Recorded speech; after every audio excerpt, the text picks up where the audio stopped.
بسم اللہ الرحمن الرحیم۔ ترکی میں ایک نوجوان اپنے بوڑھے ماں باپ کے ساتھ کسی مہنگے ہوٹل میں کھانا کھانے گیا۔ ماں باپ تو نہیں چاہتے تھے، مگر بیٹے کی خواہش تھی کہ وہ انہیں کسی مہنگے ہوٹل میں ضرور کھانا کھلائے گا۔ اسی لیے اس نے اپنی پہلی تنخواہ ملنے کی خوشی میں ماں باپ جیسی عظیم ہستیوں کے ساتھ شہر کے مہنگے ہوٹل میں لنچ کرنے کا پروگرام بنایا۔ باپ کو ریشے کی بیماری تھی، اس کا جسم ہر لمحہ کپکپاہٹ میں رہتا تھا اور ضعیف ماں کو دونوں آنکھوں سے کم دکھائی دیتا تھا۔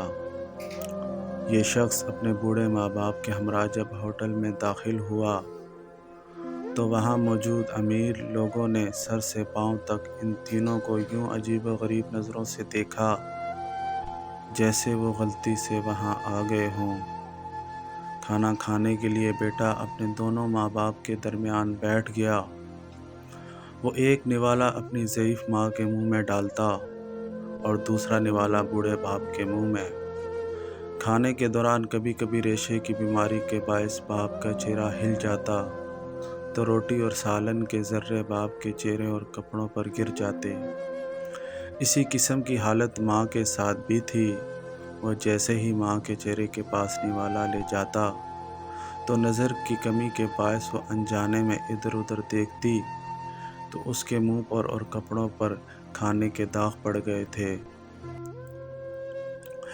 ارد گرد بیٹھے لوگ جو پہلے ہی انہیں حقیر نگاہوں سے دیکھ رہے تھے، وہ اور بھی منہ چڑھانے لگے کہ کھانا کھانے کی تمیز نہیں ہے اور اتنے مہنگے ہوٹل میں آ جاتے ہیں۔ بیٹا اپنے ماں باپ کی بیماری اور مجبوری پر آنکھوں میں آنسو چھپائے، چہرے پر مسکراہٹ سجائے، ارد گرد کے ماحول کو نظر انداز کرتے ہوئے ایک عبادت سمجھتے ہوئے انہیں کھانا کھلاتا رہا۔ کھانے کے بعد وہ ماں باپ کو بڑی عزت و احترام سے واش بیسن کے پاس لے گیا۔ وہاں اپنے ہاتھوں سے ان کے چہرے صاف کیے، کپڑوں پر پڑے داغ دھوئے اور جب وہ انہیں سہارا دیتے ہوئے باہر کی جانب جانے لگا تو پیچھے سے ہوٹل کے مینیجر نے آواز دی اور کہا، بیٹا تم ہم سب کے لیے ایک قیمتی چیز چھوڑ جا رہے ہو۔ اس نوجوان نے حیرت انگیزی سے پلٹ کر دیکھا اور پوچھا، کیا چیز؟ مینیجر اپنی اینک اتار کر آنسو پونچھنے لگا اور بولا، بیٹا آپ نے نوجوان بچوں کے لیے سبق اور بوڑھے ماں باپ کے لیے امید چھوڑی ہے۔